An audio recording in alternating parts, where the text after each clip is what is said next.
Empezamos una nueva reflexión sobre historia argentina. En este caso, si bien es una clase sobre historia argentina, es más bien una clase disfrazada de historia argentina, porque es más bien una clase de formación ética y ciudadana e instrucción cívica sobre un contexto histórico, el tema que propongo que reflexionemos, y como siempre son reflexiones, son una instancia en donde se espera que los oyentes luego profundicen arduamente sobre los contenidos propuestos en cada una de estas exposiciones.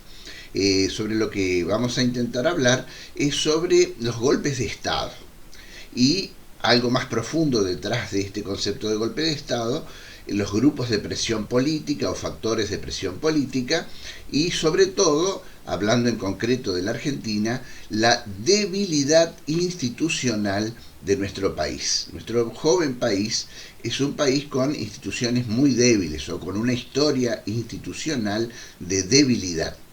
Que explica en gran medida muchos de nuestros problemas a lo largo de la historia y sus consecuencias actuales. Los países necesitan, igual que las casas, yo siempre comparo, así como comparo los países con las personas, también las comparo con las casas. Y las casas necesitan un cimiento, y necesitan un cimiento para poder crecer a lo alto. Y para crecer a lo ancho y a lo profundo necesitan también una organización.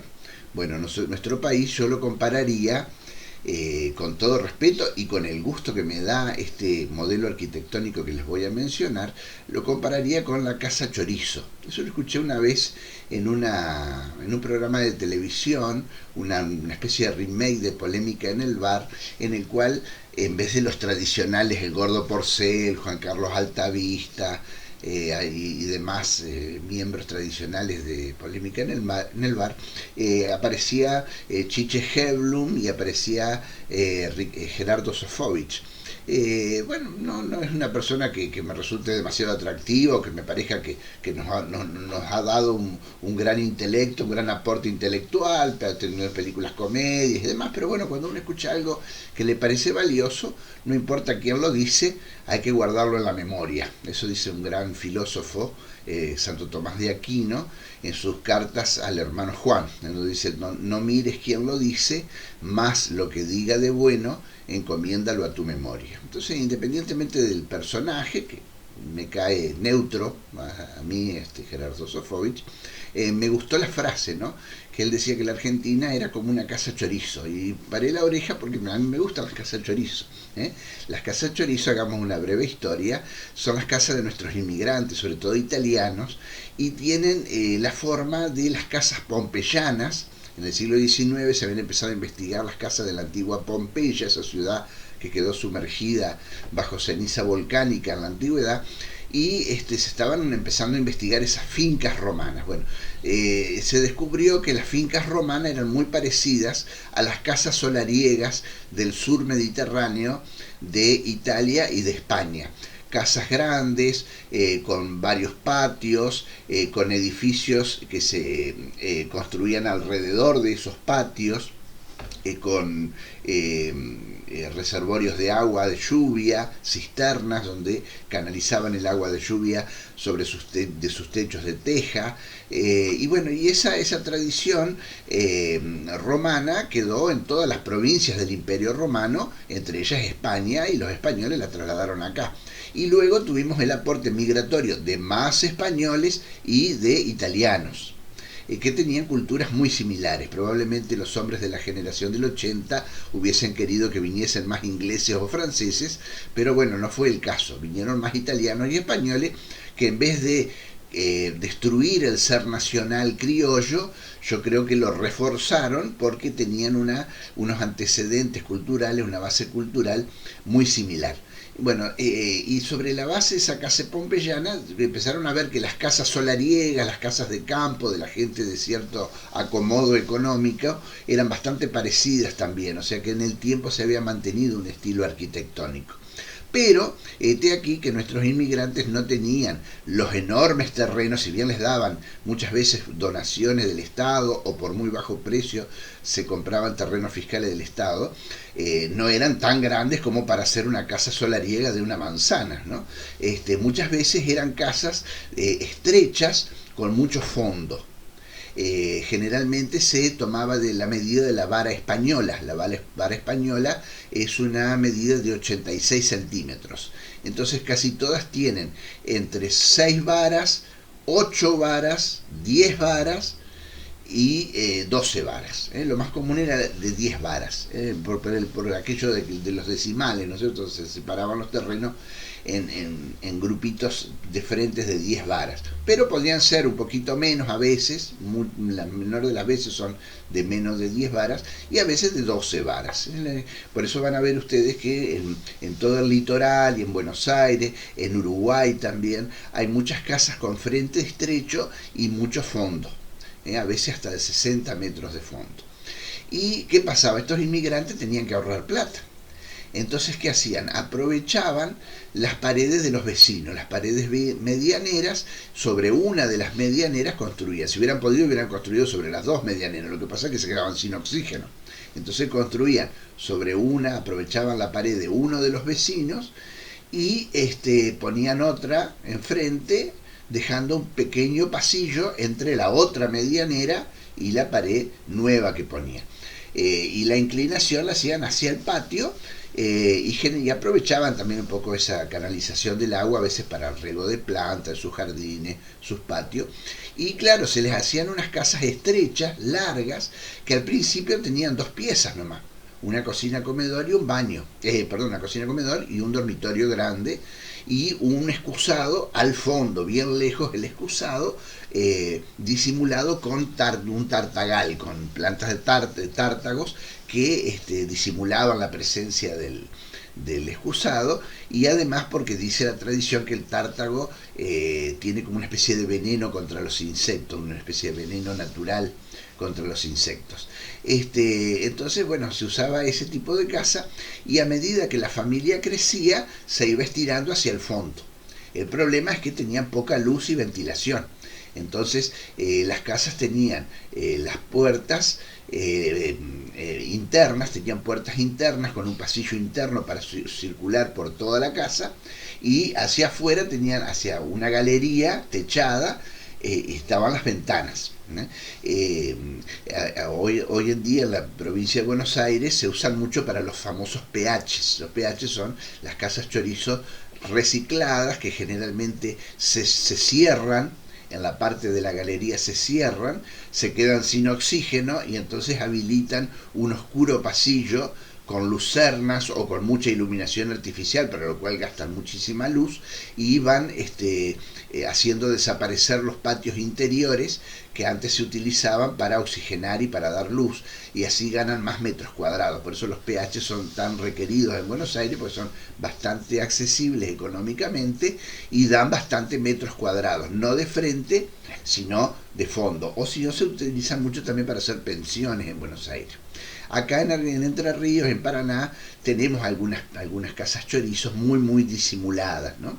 Y otra salida que se ha buscado es sacar el techo de chapa o de tejas, reforzar sus muros y construir arriba, hacer una segunda parte arriba, dejar como playroom, un inmenso playroom abajo, y construir una especie de edificio de departamentos arriba. Son muy curiosas ese tipo de casas, a mí me gustan, me hace traer nostalgia a épocas pasadas, aunque arquitectónicamente vemos los problemas que tienen, pero son muy pintorescas. Y lo interesante es que uno puede ver en la casa chorizo la vida de esa casa. Uno puede ver cómo fueron sus habitantes, su nivel de prosperidad, en qué época se construyeron las piezas. A medida que la familia crecía, se iban alargando hacia el fondo. Y según la economía de cada década, eran los materiales. Entonces uno ve una parte donde los materiales son más humildes, otra parte donde los materiales son de mejor calidad, otra parte en donde disminuye la calidad, otra parte en donde hay reformas, una reforma general de toda la casa, que símbolo de que justo en esa época los dueños de ese momento tenían un mayor poder adquisitivo, y así, ¿no es cierto?, uno va siguiendo la historia familiar o familiares de distintas familias que fueron ocupando esa casa, ¿no? Y bueno, los cimientos no siempre son los mejores, porque se hacían como se podían, eran casas de autogestión, ni hablar de arquitectos, a veces albañiles, a veces era la propia autogestión de la familia, con pobreza de materiales, mezclaban barro con cemento para no gastar en cemento, entonces los muros, porque los ladrillos eran muy baratos en esa época y el cemento era bastante caro, entonces mezclaban un poco de cemento con barro y hacían muros gruesos de ladrillo de 45 centímetros de espesor, sin columnas de refuerzo porque no los necesitaban, ¿sí? Entonces son casas que tienen su robustez, pero no tienen, digamos, el estándar de cimientos y todo que tienen los edificios actuales, que a veces con muros más finos son mucho más eficientes que las casas de aquella época.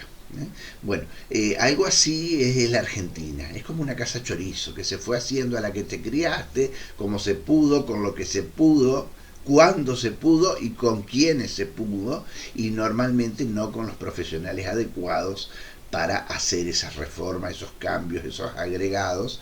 Y bueno, eso que para mí es pintoresco, para otras personas es caótico. Y puedo coincidir que también de alguna manera es caótico.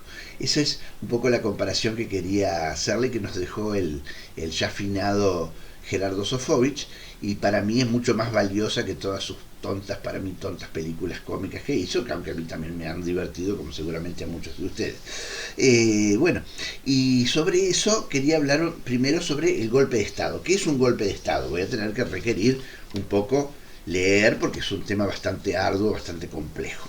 Golpe de Estado, una definición mía, sacada de otros autores, ¿no es cierto?, pero como una especie de síntesis, es un acto o acción en fuerza contra las autoridades de un país, para sustituirlas por un gobierno de facto. Repito, acto o acción en fuerza contra las autoridades de un país para sustituirlas por un gobierno de facto. De facto viene del latín factum, hecho. De facto quiere decir de hecho. No me votó nadie, pero de hecho gobierno. Eso es lo que ha pasado tantas veces en nuestro país con presidentes de facto. Eran presidentes, pero ¿y cómo? ¿Con qué autoridad? ¿Quién te votó? Nadie. Las bayonetas de mis soldados y los tanques que tengo en la puerta de casa del gobierno. Eso es un gobierno de facto. Los gobiernos de facto son siempre ilegales. Siempre. No hay vuelta que darle. Algunos dicen no, porque el artículo 22 de la Constitución dice que todo ciudadano está obligado a armarse en defensa de la patria. Sí, pero dentro del orden institucional de la misma Constitución. ¿Sí? La Constitución establece cómo se establecen las Fuerzas Armadas, va a quedar redundancia, y cómo se le otorga el uso de armas a esas personas bajo el mando directo del presidente de la nación, que es el general en jefe de nuestras Fuerzas Armadas. Entonces, ningún militar puede utilizar legalmente las armas que le son confiadas por el presidente para derrocar al propio presidente. Siempre van a ser ilegales. Todos los golpes de Estado acá y en la China y en la historia del mundo siempre son ilegales, ¿sí? Ahora, es comprometido utilizar siempre las palabras legal e ilegal y no hacer el distingo de legítimo e ilegítimo. Hay una frase que utilizan muchos y que se atribuye a Perón, y que es una frase interesante, independientemente de que las personas lo quieran o no lo quieran a Perón, que es una frase que dice así: dentro de la ley todo, fuera de la ley nada. Y es una frase que a mí me gusta bastante, independientemente de quién la diga, porque si todos hacemos lo nuestro y nos ajustamos al marco de la ley, y todo dentro de la ley y nada fuera de la ley, y mucho andaría mejor el mundo. El mundo andaría muy bien si todo el mundo respetara las leyes. La ley escrita, la ley positiva, ¿está? Pero no andaría tan bien si solo respetara las leyes positivas. ¿Por qué? Porque las leyes positivas se quedan cortas en algunos aspectos. Por ejemplo, la solidaridad, que entre los cristianos se conoce como caridad.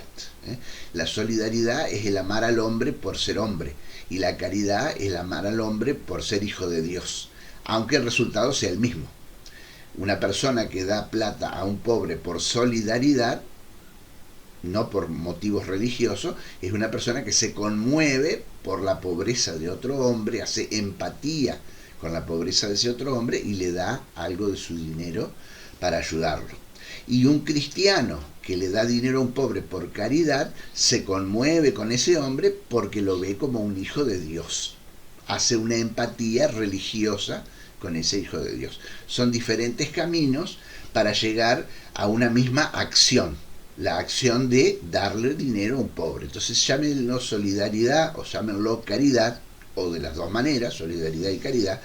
También podría usarse esos dos términos como sinónimos, se usan habitualmente como sinónimos. Lo cierto es que nadie está obligado a ser caritativo o solidario. Está obligado a pagar impuestos en todo caso, pero no a ser solidario.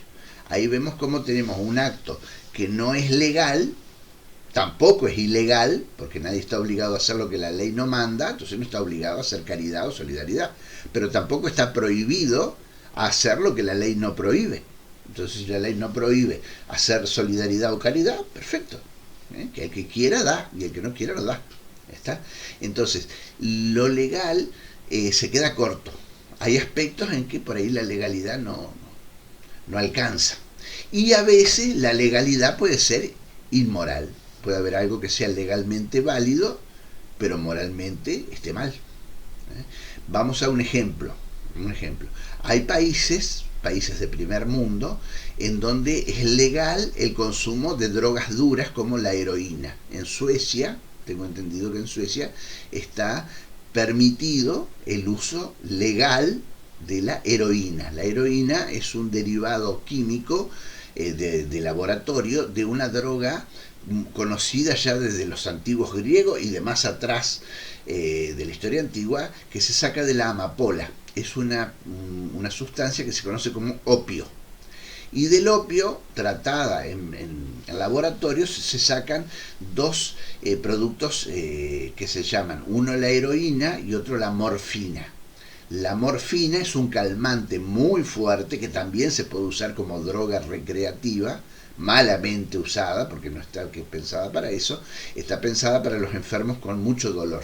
Se le pone ese remedio y la persona se duerme, pierde conciencia de todo.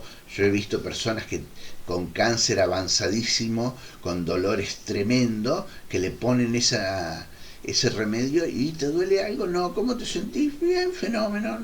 Y uno agradece que la ciencia haya creado esos remedios tan fuertes cuando un ser muy querido con un cáncer avanzado no sufre nada en los últimos momentos de su vida, ¿no es cierto? Que sabe que se va a morir, pero por lo menos lo hace que su muerte sea menos dolorosa, ¿no es cierto? Que esa instancia de espera a la parca sea menos, la muerte sea menos dolorosa. Pero también hay un uso recreativo malo de esa droga, que es la heroína. Y hay países como Suecia donde está permitido y es legal.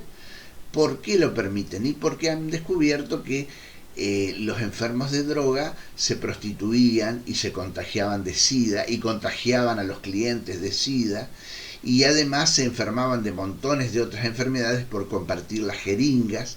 Entonces, como un mal menor, no es que en Suecia está bien drogarse, sino como un mal menor, dispusieron que los que quieren drogarse con eso se presentan a un centro de salud y ahí le dan unas jeringuillas esterilizadas con una cantidad muy mínima de heroína, la menor cantidad posible, para que esa persona se drogue con menos riesgo de muerte o de contagiarse de otras enfermedades, y con la esperanza de que esa persona reaccione en algún momento, se haga un tratamiento y trate de salir de esa droga. Bueno, el resultado es que muy pocos usan esa opción y terminan muriendo, pero por lo menos se contagian menos enfermedades, contagian a otras personas menos, la delincuencia se ha disminuido mucho en el tema del contrabando de drogas pesadas en Suecia. Entonces tiene efectos ambivalentes, bueno, pero es algo malo, ¿sí? Pero es legal, pero está mal, ¿sí? Entonces no todo lo legal es bueno, ni todo lo ilegal es malo. Vamos a suponer, hace un tiempo atrás había un país, China, en donde había una política de natalidad que prohibía tener más de un hijo. Y las personas de la ciudad tenían un hijo y listo, se controlaban no tener hijos, y si tenían ningún hijo mejor. Pero en el campo muchas veces tener hijos es un bien. ¿Por qué? Porque cada hijo es un peoncito más que trabaja para la familia. Entonces había gente en el campo en China que tenían hijos ilegales y no los declaraba. ¿Sí? Entonces se calculaba que en China había varios millones de chinos que eran sin documento, indocumentados, porque los padres los hacían nacer para tenerlos como peoncitos, digamos, comentar la familia. Y más allá de la buena voluntad o mala voluntad de tener los padres como peones de campo, lo cierto es que ¿qué tiene que venir el Estado a decirle a cada persona cuántos hijos puede tener? Cada persona tiene los hijos que quiera tener. ¿Está?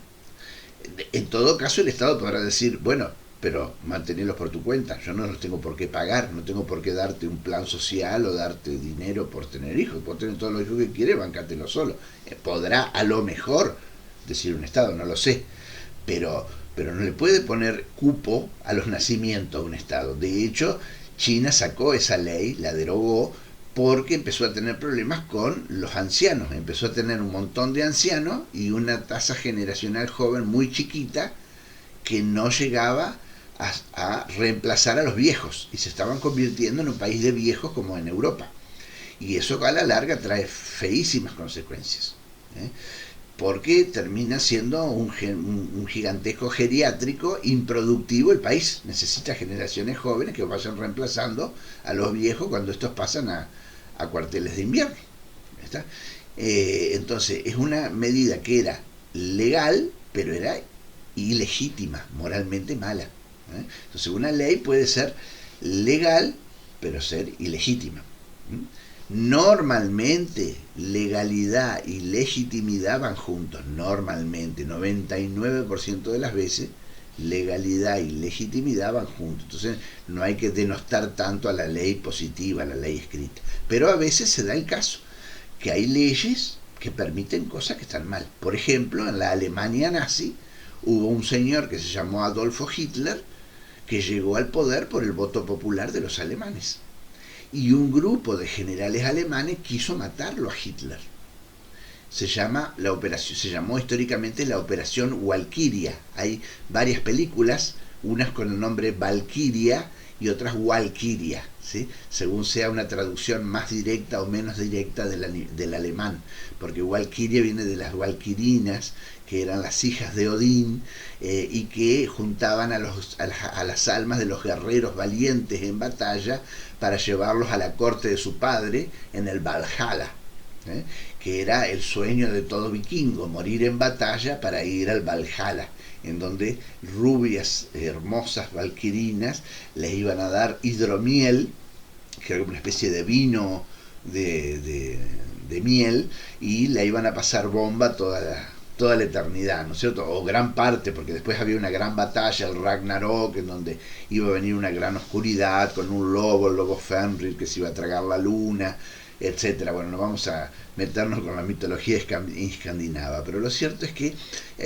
había una operación que se llamaba Valkyria o Walkiria, según sea su traducción más cercana o lejana del alemán, o de las lenguas germanas, y que planeaba matar a Hitler, sacar a los nazis del poder y terminar con la Segunda Guerra Mundial. Fracasó. Pusieron la bomba estalló, pero alguien la cambió de lugar a último momento y la puso en un lugar en donde la explosión hizo menos efecto. La bomba estaba pensada para destruir un lugar cerrado y tenían que ser 2 paquetes de explosivos. Y tenían que ponerlos al lado de Hitler para que explotara y lo reventara. Y resulta que cuando fueron a poner la bomba, primero no pudieron poner los 2 paquetes, pudieron poner un solo paquete. Y en segundo lugar, pusieron la bomba al lado de este monstruo que ya hemos mencionado, y para que lo matara. Pero la mesa era una mesa enorme de roble que tenía solamente 2 patas largas, anchas, de 60 centímetros de espesor, de roble, que sostenían toda una mesa gigantesca donde ponían los mapas de la Segunda Guerra Mundial. Y alguien sacó el paquete con explosivo que estaba disimulado dentro de un portafolio y lo puso del otro lado de la madera, del otro lado de la pata. Cuando explotó, la explosión sigue en lugar de menor esfuerzo, o sea, se dispersó más hacia adentro de la habitación que sobre la madera de 60 centímetros de buen roble. Eso hizo que la explosión fuera menor. Y además, como hacía calor, habían abierto las ventanas. Entonces la explosión se dispersó.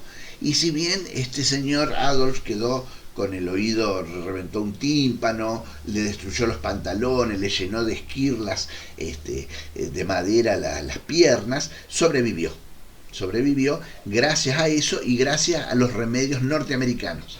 Los norteamericanos tenían un gran remedio que hoy es muy común pero que los alemanes no tenían, que era la sulfamida, que permitía combatir las bacterias, y quedó lleno de montones de pequeñas heridas de astillas de madera que normalmente lo tendrían que haber matado de una infección. Pero además de extraerle las esquirlas o las espinitas que quedaron, le dieron a tomar sulfamida capturada a los soldados norteamericanos. Tenía el privilegio él, como jefe de Estado, de utilizar los mejores remedios. Entonces los médicos alemanes habían descubierto que los médicos yanquis usaban la sulfamida, y cuando capturaban a algún médico yanqui en la batalla le quitaban los remedios y se los llevaban al cuartel de Adolf, para que le diera ese remedio si se enfermaba. Y bueno, le vino perfecto porque se salvó de la muerte. Capturaron a todos estos generales rebeldes y los condenaron a muerte. Y era perfectamente legal que los condenaran a muerte, porque quien en una guerra quiere matar al presidente de la nación y quiere rendirse al enemigo, no tiene otro calificativo que el de traidor.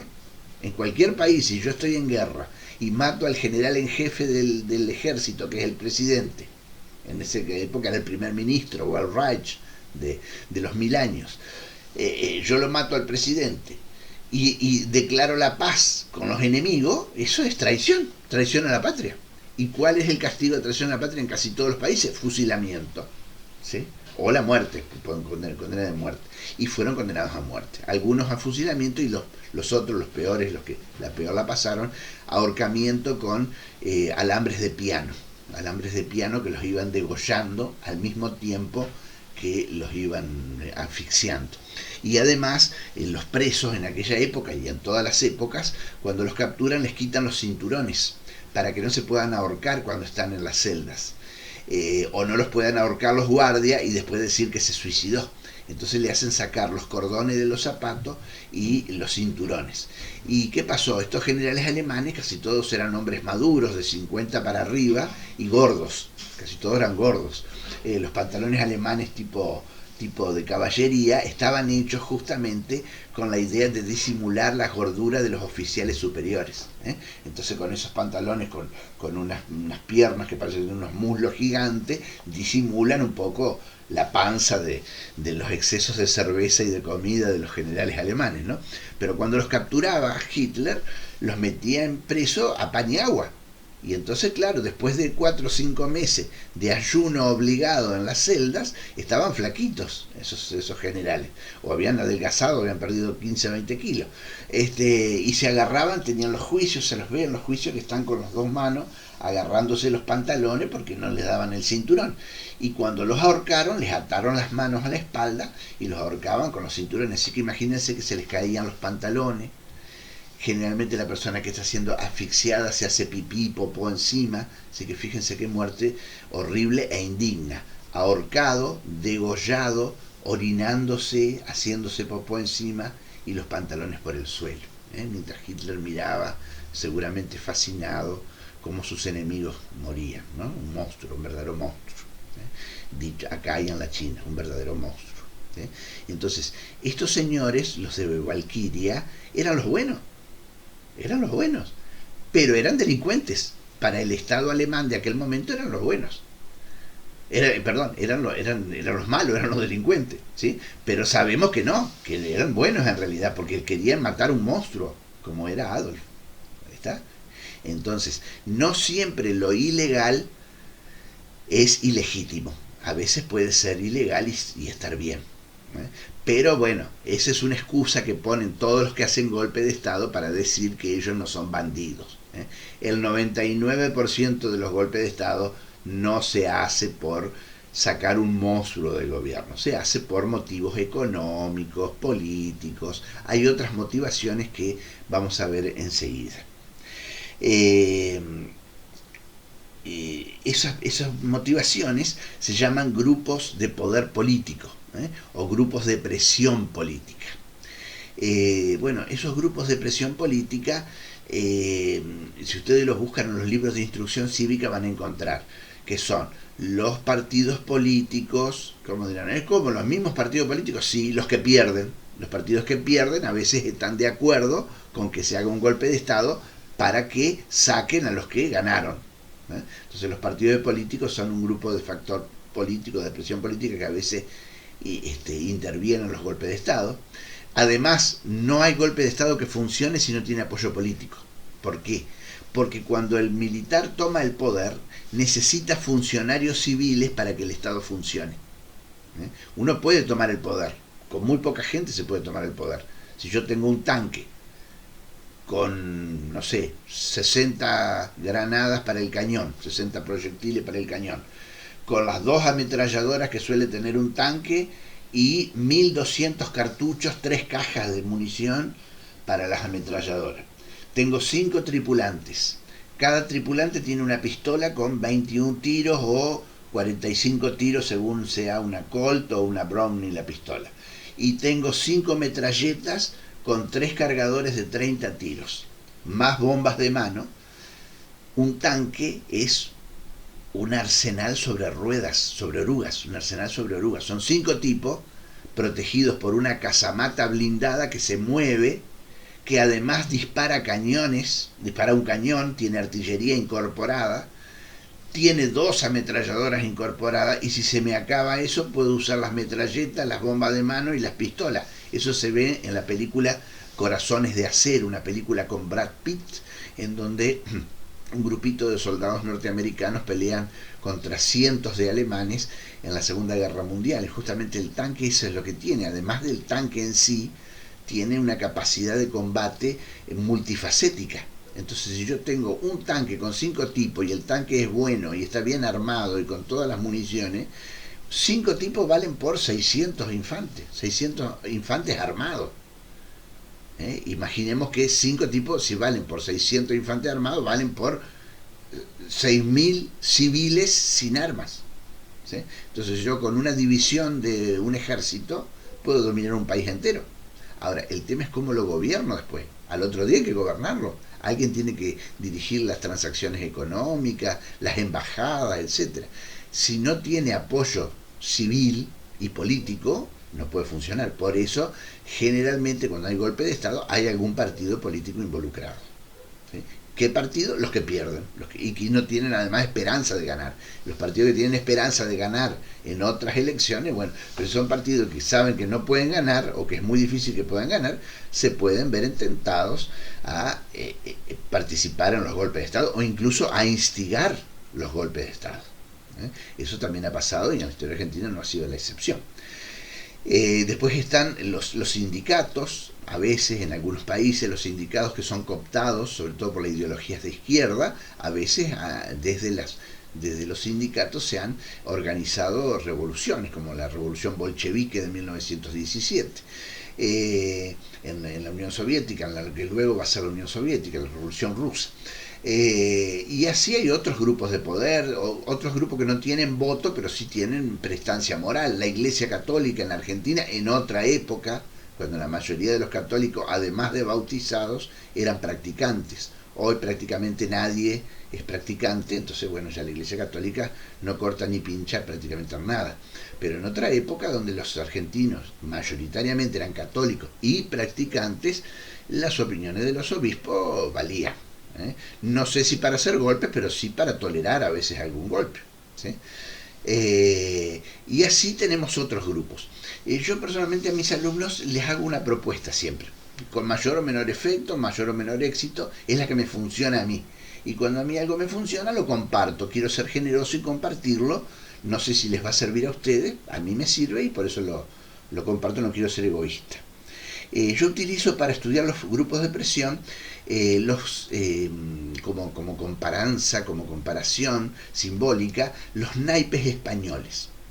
Los naipes españoles sabemos que ya del siglo XVI-XVII tienen su antecedente en Europa, pero parece ser, dicen los que saben, que son muy antiguos y se remontan a la más remota antigüedad hindú, igual que el juego del ajedrez. Pero como es un juego más simple y más liviano de transportar, se hizo muy pronto un juego de soldados. ¿Sí?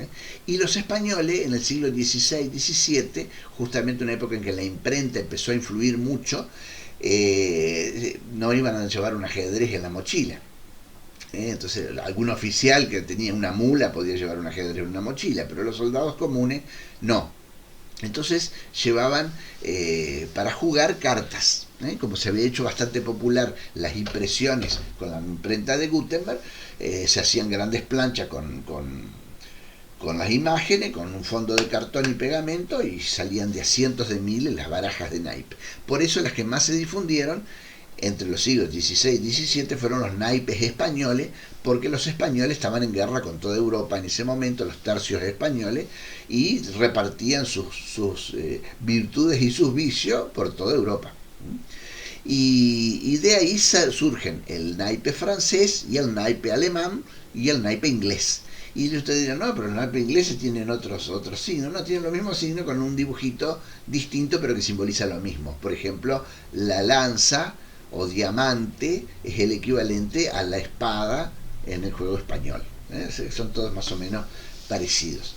Y hay como un significado simbólico en las cartas de los naipes españoles. En los números primero, en donde se ve claramente la tradición judeo-cristiana católica de los naipes españoles. ¿Por qué? Porque los juegos de cartas, si lo trasladamos al truco, que es nuestra versión hispano-criolla del juego, de un juego andalusí, los andaluces jugaban al truco, una zona del sur de España, y ese juego del truco los conquistadores lo trasladaron a América junto con otros juegos, pero aquí el que más popular se hizo entre nuestra gente es el truco, que yo lo veo como el símbolo de la picardía argentina.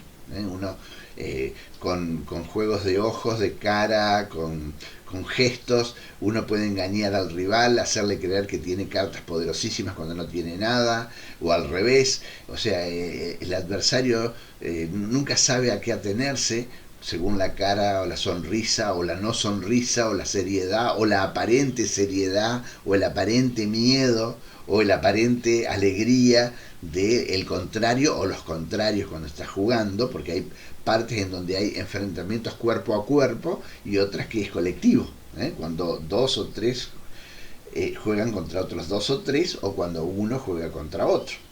Entonces eso en el juego también se combina, ¿no? Lo individual, lo colectivo, el gesto, el engaño, ¿sí? Los diferentes gestos para transmitir información al aliado sin que el enemigo o el rival pueda comprender o enterarse de los gestos, porque hay algunos gestos que son oficiales, ¿no es cierto?, para señalar las cartas más importantes, pero nada impide que los jugadores entre bambalinas en otro momento creen sustitutos, entonces sustituir algunos de los gestos por otros que sean absolutamente desconocidos por sus rivales para poder transmitir información sin que sus enemigos se den cuenta, ¿sí? O usar los que tradicionalmente se usan, pero en una fracción de segundo para que los rivales no las puedan ver. No puedan ver cuando yo le marco el 7 de oro, el 7 de espada, el 1 de espada, el 1 de basto a mi compañero o a mis compañeros. Entonces es un juego realmente extraordinario, cuando con muy poco se puede hacer mucho, cuando con mucho se puede perder si el otro tiene la picardía de saber jugar sus cartas. Un juego interesantísimo y para mí es la quinta esencia de nuestra personalidad, de la personalidad de los argentinos, ¿no? Algún día les voy a contar algunas anécdotas que yo comparo con el truco de la historia argentina, si Dios quiere. Pero bueno, no, se nos va a hacer muy extenso esto. Lo que sí quería contarles es que de alguna manera el truco nos muestra, los naipes españoles, cierta simbología. En los números tenemos la raigambre española. Por ejemplo, ¿cuáles son los números más importantes? El 1, el 3, el 7, el 12, ¿sí? Y aquí tenemos 1, el Dios único, Dios uno. El 2, Padre e Hijo. El 3, Dios Padre, Dios Hijo, Dios Espíritu Santo. Un Dios en 3 personas. Después tenemos el 7, el número de la perfección, las 7 iglesias. Después tenemos el 12, los 12 apóstoles, las 12 tribus de Israel, ¿verdad? Bueno, y después otros números que según otros juegos, también hay otros juegos que tienen sus valores. El 4, que es la estabilidad, 4 patas, 3 patas no, 4 patas. Entonces en algunos otros juegos el 4 es un número importante. El 10, que es el poder político, el 10, no el 12, porque el 12 es el de religioso, el 10 es el poder político. Entonces hasta los dibujos, el que tienen distintos atributos en caballos, en coronas, según sea el 10, sea el 11, sea el 12. Bueno, esos son en la parte simbólica de los números, pero también, y acá me quiero centrar en los 4 palos, las 4 barajas, digamos, ¿no? Las 4 barajas que tenemos son espada, bastos, oro y copas. Espadas, bastos, oro y copas. Espadas, ¿qué simbolizarían? Los grupos de presión. Porque en el fondo, y si en el fondo lo vemos, ahora ya lo vamos a explicar con más profundidad, esas 4 barajas son las que gobiernan el mundo. Representan los 4 gigantescos grupos de presión que gobiernan al hombre. Espadas es el poder político y militar, los golpes de Estado. Bastos, ¿qué son los bastos? Los palos. Y en la Edad Media y principios de la Edad Moderna, los peones de campo iban a la guerra con palos. Entonces, ¿qué representa el bastos? Los bastos representan la clase trabajadora, el pueblo llano. El pueblo llano, eso es bastos, el pueblo. Que en realidad es el verdadero poder. El verdadero poder está o en el pueblo o en el ejército. Ahí está el verdadero poder, poder físico, un tanque, el ejército. 500.000 trabajadores en una plaza. O sea, es evidente, es el poder puro, duro y numéricamente específico. No hay manera de dudar de eso. El poder está en el ejército y en el pueblo. ¿Está? Pero después hay otros 2 poderes que también están en las barajas. ¿Cuáles son? El oro y copas. El oro es fácil. El oro, poderoso caballero es don dinero, decía el poeta Quevedo, ¿no? El oro es el que decide.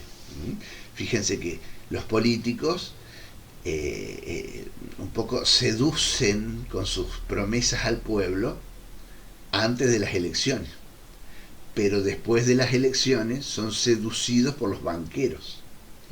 ¿No es cierto?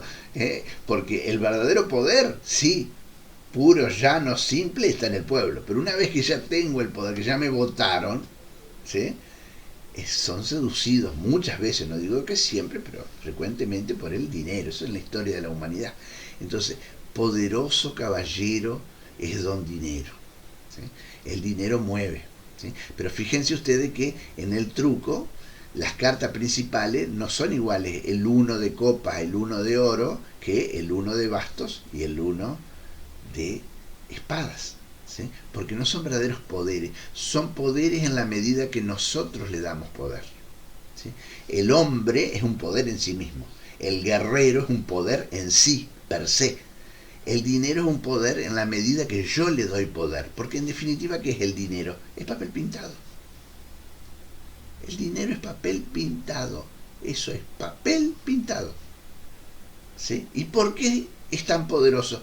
Porque nosotros le damos el poder, nosotros le trasladamos ese valor al papel pintado. Si nosotros dijéramos ese papel no me interesa,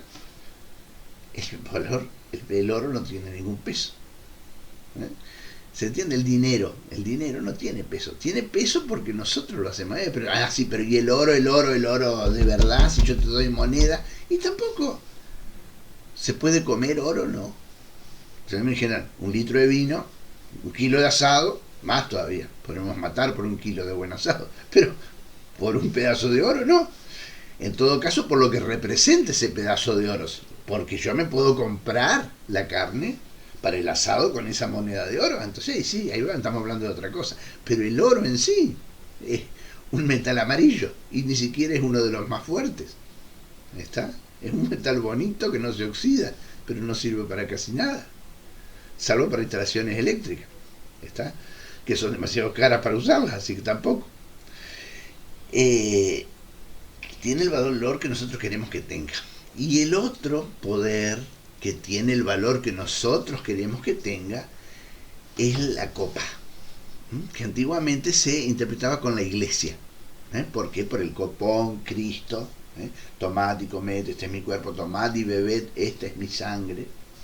Bueno, pero hoy en día yo personalmente, eso es todo de mi cosecha, lo cambio por la concupiscencia, lo que los antiguamente llamaban la concupiscencia, los placeres o el bienestar. El bienestar.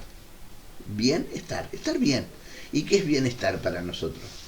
Sí, hay un bienestar más fino, ¿no es cierto? El bienestar, decir, bueno, la armonía de cuerpo, mente, y espíritu. Entonces una persona que se siente en armonía con su entorno, con su conciencia, con sus creencias religiosas, que está cómodo en el lugar donde vive, con el trabajo que tiene, con la familia que tiene, con los amigos que tiene. Bueno, es una persona que está contenta, está contenida, quiere decir, de ahí viene estar contento, el bienestar, está bien, bienestar, está bien. Pero también interpretamos a veces un poco el bienestar con los placeres. Y los placeres son caros. ¿Por qué son caros? Porque nosotros estamos dispuestos a que sean caros. Los placeres son tan caros como nosotros estamos dispuestos a que sean caros. ¿Está? Porque sale más caro una entrada a una cancha de fútbol que a una de básquet, o a una menos de básquet, qué sé yo, de vóley. Y porque hay mucha gente que le gusta el fútbol. Entonces esa necesidad crea un mercado. ¿Por qué un jugador de rugby gana menos plata que un jugador de fútbol? Si el rugby hasta es un deporte mucho más completo en cuanto a la formación física de la persona, el rugby, un juego el juego de los pueblos marciales, no de los pueblos guerreros. El pueblo guerrero es el pueblo que ama la guerra por la guerra en sí.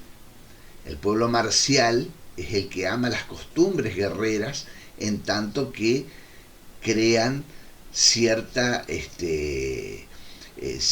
virilidad a sus hombres, ¿no? Entonces, por ejemplo, se dice que los alemanes son un pueblo guerrero y los ingleses son un pueblo marcial. Y sí, en la guerra los alemanes se han destacado más por la guerra que los ingleses. Pero los ingleses amateurmente han sido muy buenos soldados. Yo siempre comparo a los ingleses y a los alemanes con los atenienses y los espartanos. Si hablamos de guerrero per se, tenemos el espartano.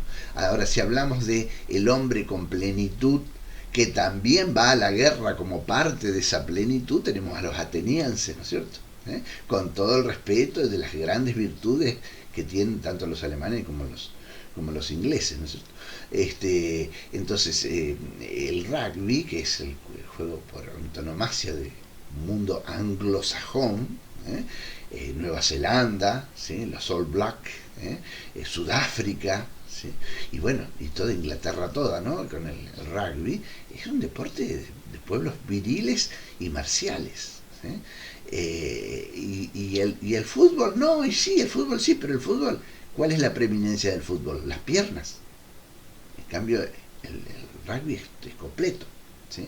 Más allá de que obviamente los brazos no tienen la misma relevancia que las piernas, que hay casi en ningún deporte. Pero también es más completo el básquet. El básquet es mucho más completo a nivel, digamos, de la integración de todo un cuerpo que se aboca al juego. Y si es por individualidad y equipo también, porque el rugby y el básquet también tiene su momento de individualidad y su momento de equipo, de juego de equipo, ¿sí? ¿Por qué entonces se le paga más plata a un jugador de fútbol en Argentina que a los de básquet o a los de rugby? Y porque acá es más popular, tiene el valor que nosotros queremos darle. ¿Y por qué en Estados Unidos el jugador de básquet gana más? Y porque allá le gusta mucho más el básquet que el fútbol. ¿Está? Entonces, el bienestar tiene un valor, pero es un valor de mentira, es un valor que tiene que ver con la necesidad que yo creo en mi mente de ese valor. ¿Está? Si a mí me gusta, no sé, tomar un buen vaso de vino en la mesa, pero no me apasiona el vino, no puedo estar, puedo vivir sin tomar vino, y voy al supermercado y el vino lo subieron un 120%, ¿para qué? Para pagar eso, tomo agua. ¿eh? Ahora, si yo no puedo vivir sin el vino, así me lo aumenten el 1200% y yo lo voy a pagar. Si puedo, lo voy a pagar. ¿Por qué? Porque no puedo vivir sin el vino, por ejemplo. ¿Está? Entonces, el valor que tiene